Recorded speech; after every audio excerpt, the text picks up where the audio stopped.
एक देश के लिए और मतदान हमें कैसे करना चाहिए, क्यों करना चाहिए, इससे आप भली भांति परिचय भी हैं।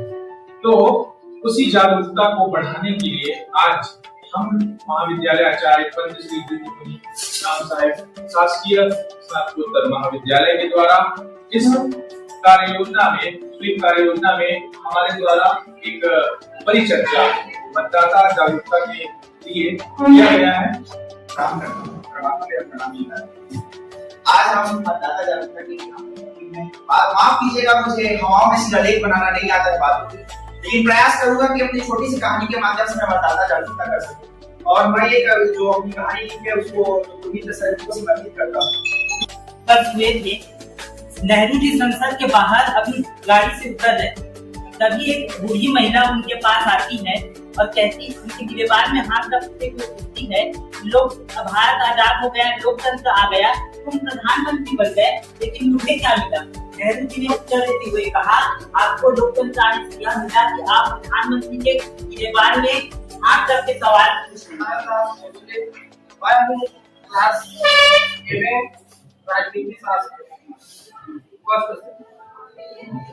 जैसा कि आप सबको पता है कि हम लोग एक वर्तमान स्थिति में चल रहे बहुत ही बड़े मुद्दे पर चर्चा करने के लिए एकत्रित हुए। इसे कंपटीशन के रूप में न देख करके एक विचार के प्रवाह के रूप में मेरी पहचान मैंने गर्व से कह दिया, भारत का संविधान। समस्त आदरणीय एवं मेरे देश के युवा साथियों, भारत के भविष्य, आप सभी को मेरा नमस्कार। मैं दीदी मिश्रा, इंग्लिश सेमेस्टर 1 की छात्रा। चुनाव जीतकर है, उसे चलाना नहीं। चुनावी राजनीति ने लोकतंत्र को इस तरह से खो दिया है कि अब असली मुद्दे रोजगार, शिक्षा, किसान, महंगाई, इन सब से काफी दूर हो चुके हैं। वो सत्ता बदलने की जिस दिन हमारा मौका मिलता है, अपनी ताकत को दिखाने का अवसर मिलता है, आप उस अपने ताकत को नहीं भुलाते, है ना? तो कहीं न कहीं ये जनता की निष्क्रियता से लोकतंत्र खतरे में है। ठीक है। एक देश के लिए और मतदान हमें कैसे करना चाहिए, क्यों करना चाहिए, इससे आप भली भांति परिचय भी हैं। तो उसी जागरूकता को बढ़ाने के लिए आज हम महाविद्यालय आचार्य पंत श्री दिव्यमुनि राम साहेब शासकीय स्नातकोत्तर महाविद्यालय के द्वारा इस कार्य योजना में स्वीप कार्य योजना में हमारे द्वारा एक परिचर्चा मतदाता जागरूकता के लिए किया गया है। और चर्चा में भाग लेने वाले विद्यार्थी आपको यहाँ पर आकर 3 मिनट के लिए अपने विचारों को व्यक्त करना है। और आपका जो विषय है वो ये है कि लोकतंत्र बनाम चुनावी राजनीति, क्या हम असली मुद्दों से भटक रहे हैं।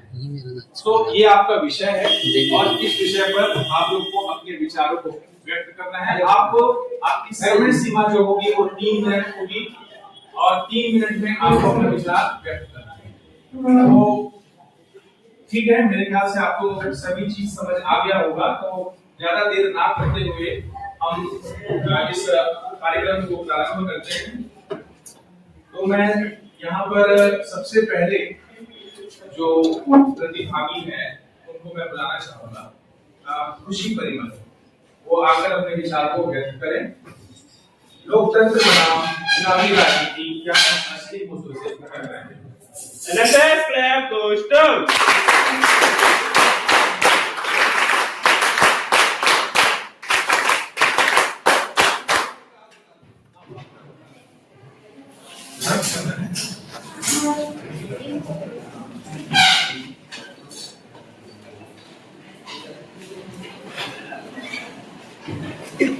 चलो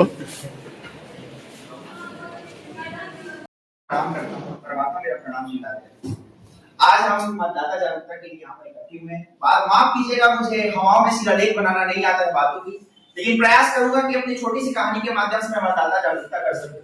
और मैं एक जो अपनी कहानी लिखी है उसको जो पूरी तरह से उनको समर्पित करता हूँ, क्योंकि वो हिंदी के जानकार हैं, वो समझ सकते हैं मेरी भाषा को मैं क्या बोलना चाहता हूँ। तो सुनिए एक छोटी सी कहानी। एक नन्हा मेमना और उसकी माँ बकरी जा रहे थे जंगल में और रात बड़ी सगरी। अचानक सामने से आ गया एक शेर, अब हो चुकी थी बहुत देर। बचने का नहीं था कोई रास्ता, बकरी और मेमनी की हालत खस्ता। इधर शेर की कदम धरती नापे और इधर ये दोनों थर-थर कांपे। अब शेर आ गया बिल्कुल सामने, बकरी लगे अपने बच्चे को तैसे तैसे थामने और छिटक कर बोला बकरी का बच्चा, शेर अंकल क्या आप हमें खा जाओगे कच्चा? शेर मुस्कुराया और अपना भारी पंजा मेमने के सर पर फिराया और बोला, हे बकरी कुल गौरवत, आयुष्मान भव, चिरायु भव, दीर्घायु भव, कर कलरव, हो उत्सव, साबुत रहे सब तेरे अंग अवयव। आशीष देता ये पशुपतिनाथ पशुपंकम से, अब नहीं होगा कोई अंधेर, उछलो कूदो गाओ और झूमो हंसते हंसते, चलो बकरी भैया नमस्ते। इतना कहकर वो शेर कर गया प्रस्थान। बकरी हैरान बोली, बेटा ताजुब है, ये शेर कहाँ किसी पे रहम खाने वाला है, लगता है जंगल में चुनाव आने वाला है, लगता है जंगल में चुनाव आने वाला है। दूसरी कहानी की तरफ चलता हूँ। नदी से निकलकर मगरमच्छ किनारे पर आया, इशारे से उसने बंदर को बुलाया। बंदर बोला, खाओ खाओ, क्यों क्यों, तुम्हारी नजर में तो मेरा कलेजा है। ना ना ना ना भैया गलतफहमी, तुम्हारी भाभी ने खास तुम्हारे लिए सिंघाड़े का अचार भेजा है।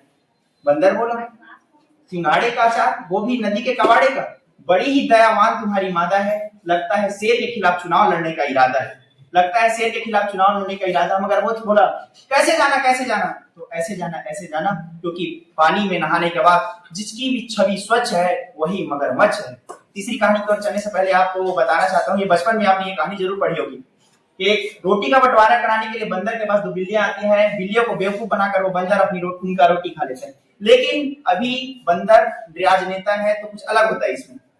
तो एक रोटी का बंटवारा कराने के लिए एक बिल्ली, बंदर ने नहीं उठाई उनकी खिल्ली, बड़ी गंभीरता से अपना झोला खोला और वैसी ही रोटी निकाल कर बोला, किस बात की लड़ाई है?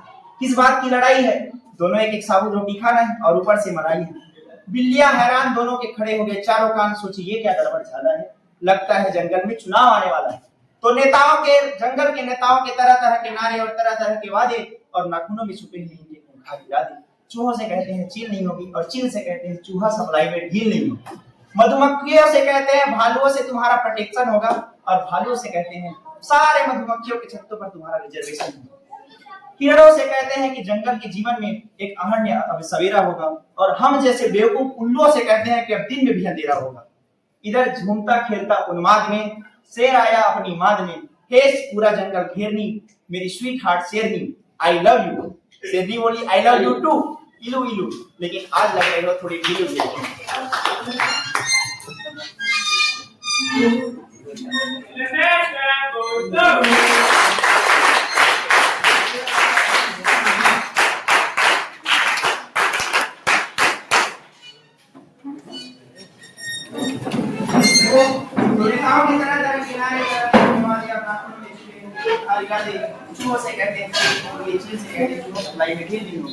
भालुओं से कहते हैं मधुमक्खियों पर तुम्हारा सारा प्रोटेक्शन होगा।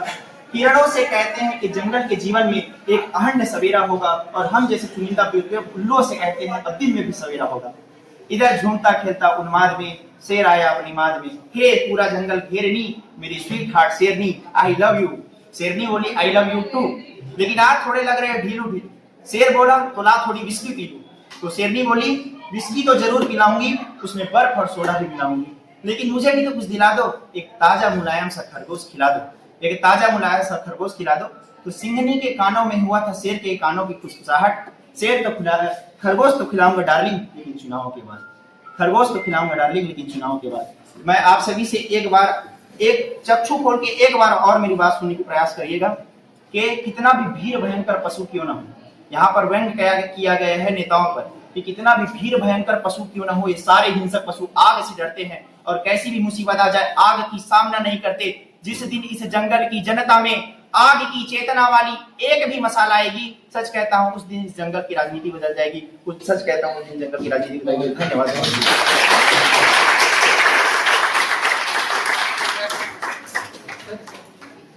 आपका क्या नाम है?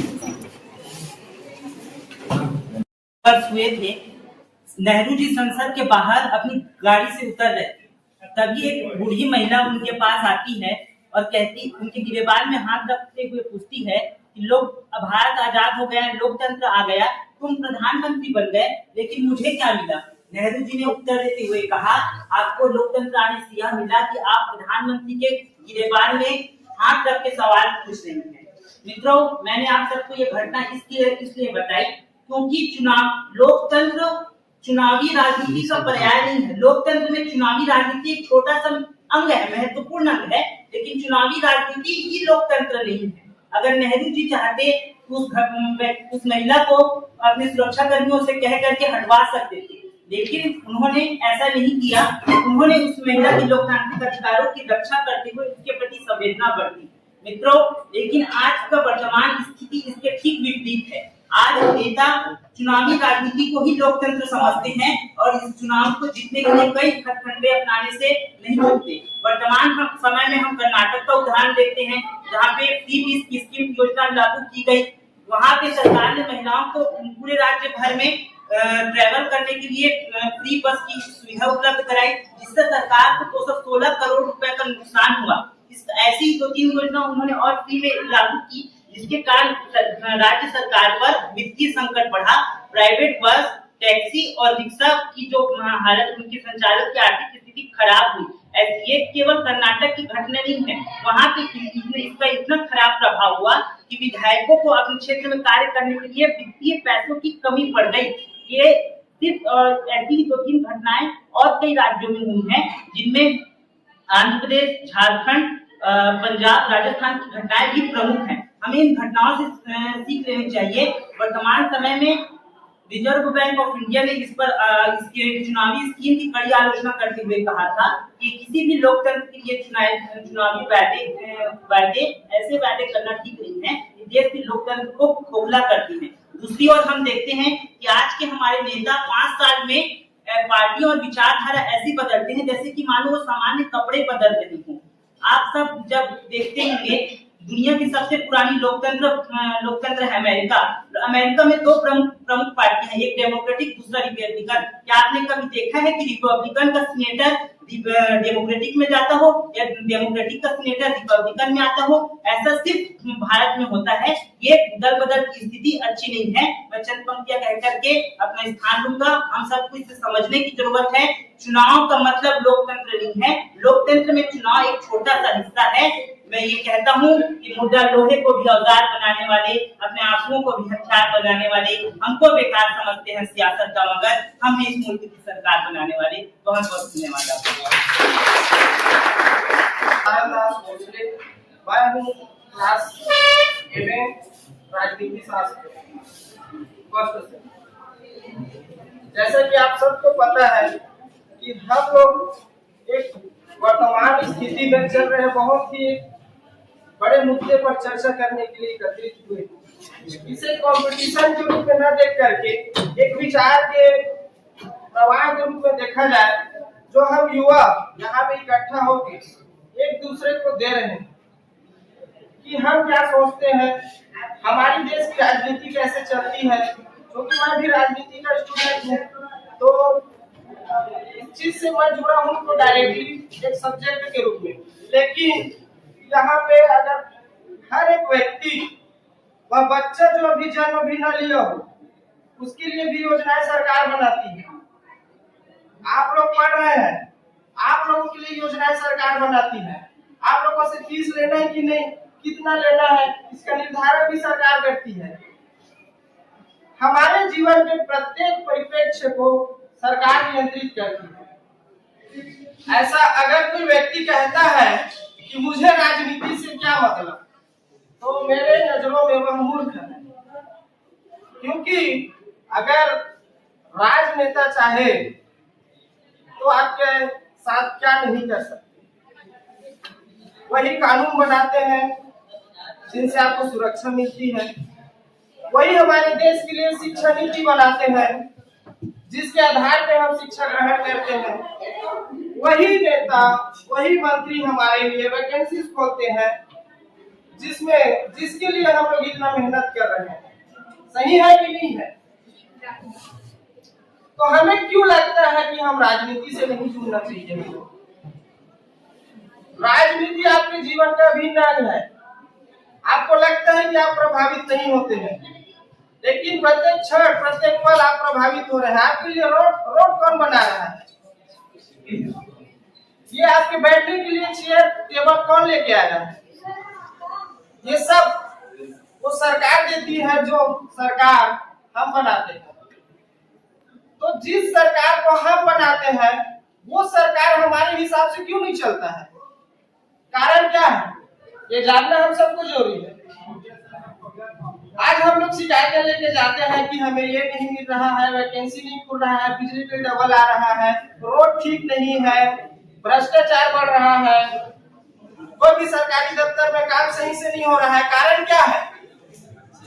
क्योंकि लोगों को लगता है, खासकर हम जैसे युवाओं को लगता है कि हमारे लिए राजनीति नहीं है, हम राजनीति के छात्र नहीं है। तो आप लोगों को अपने अधिकार में बात करना भी जरूरी नहीं लगता।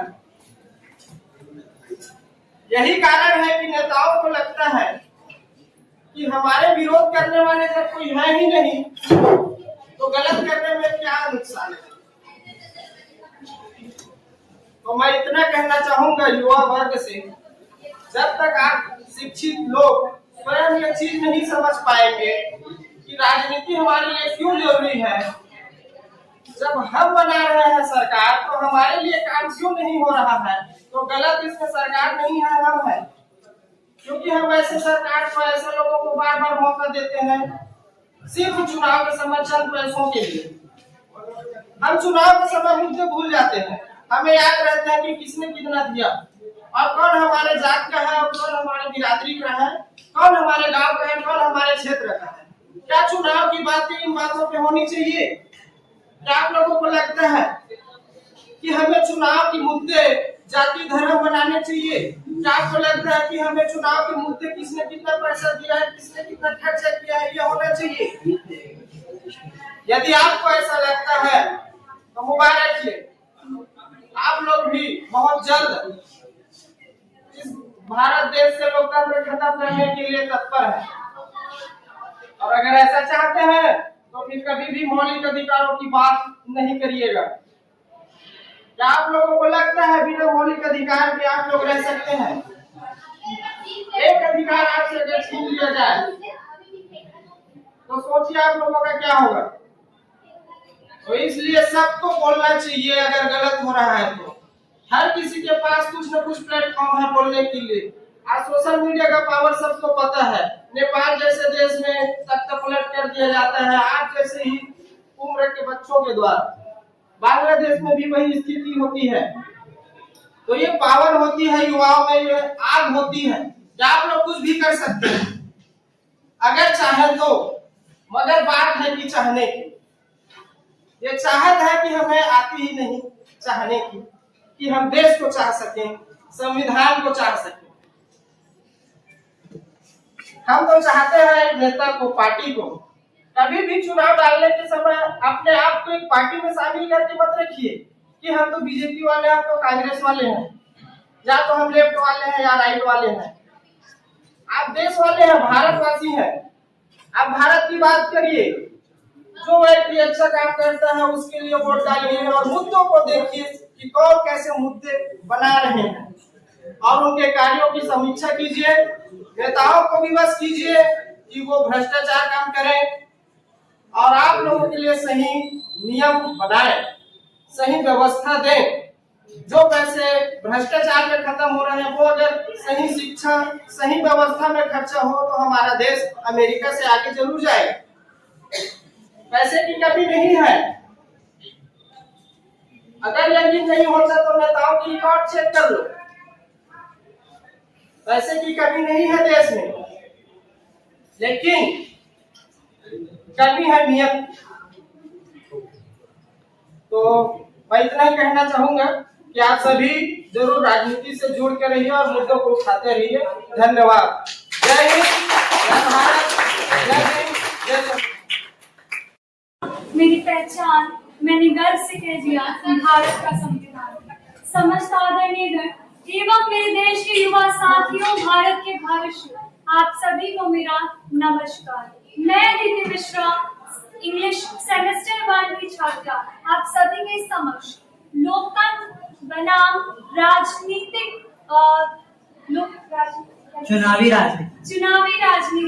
चुनावी राजनीति इस मुद्दे पर चर्चा करने हेतु उपस्थित हुई हूँ।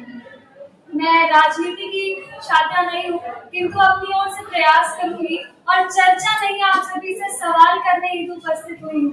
बहुत ही जमीनी जुड़े हुए मुद्दों के साथ आप सभी के बीच उपस्थित हुई हूँ। भारत एक ऐसा राष्ट्र जहाँ ऋग्वेद, सामवेद, अथर्ववेद, यजुर्वेद से लेकर विश्व के सबसे लंबे संविधान की रचना कर दी गई है श्रीमान। जहाँ हमारे भारत के यशस्वी प्रधानमंत्री जी कहते हैं the initial words of the prime the people are not just words, किंतु यह हमारा विश्वास, आश्वासन एवं प्रतिज्ञा है श्रीमान। भारत वह राष्ट्र है जहाँ इंग्लैंड के नकल वाले संविधान की लोकतंत्र की व्यवस्था की गई है, जिसमें भारत की जनता को यह हक दिया जाता है कि वह अपने प्रतिनिधित्वकर्ता को चुने और भारत की प्रगतिशीलता में अपना महत्वपूर्ण योगदान दे। किंतु आज लोकतंत्र केवल दस्तावेज तक सीमित होकर रह चुका है श्रीमान। भारत वह राष्ट्र था जो भाईचारे, एकजुटता, प्रेम एवं अनेकता और एकता के लिए जाना जाता था। किंतु जरा विचार करिए श्रीमान, ये वही भारत है जहां एक दूसरी पार्टियों से लोग इस प्रकार लड़ मिल रहे हैं और एक दूसरी पार्टियों की ओर लांछन लगा रहे हैं। और जब भारत की जनता विरोध करती है, जब भारत की जनता सवाल पूछती है, तो पूर्ववर्ती सरकार की नाकामियों को गिनवाया जाता है। आज बड़े बड़े राजनेता भारत को विकसित बनाने की परिकल्पना करते हैं श्रीमान। तो सवाल पूछना चाहूंगी, क्या चंद्रयान को सक्सेसफुली चांद पर लैंड कर देना ही भारत की सफलता को दर्शाता है? जी नहीं श्रीमान, भारत में चांद जैसी बेटियां एवं माँ के जो दुष्कर्मी है, उनको जब हाथ पैर काट कर टांग कर सामने हमारे खड़े कर दिया जाएगा, तब भारत में लोकतंत्र की गरिमा को हम जान पाएंगे श्रीमान।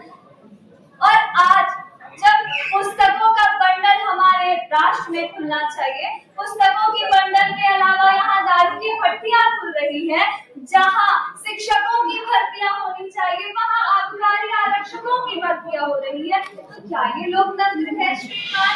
जहाँ बड़े बड़े हवाई अड्डे खुल रहे हैं, वही मैं आग्रह करती हूँ कि हमारे राजनेतागण से, क्या उन बड़े बड़े सड़कों पर वो नंगे पांव चल सकते हैं?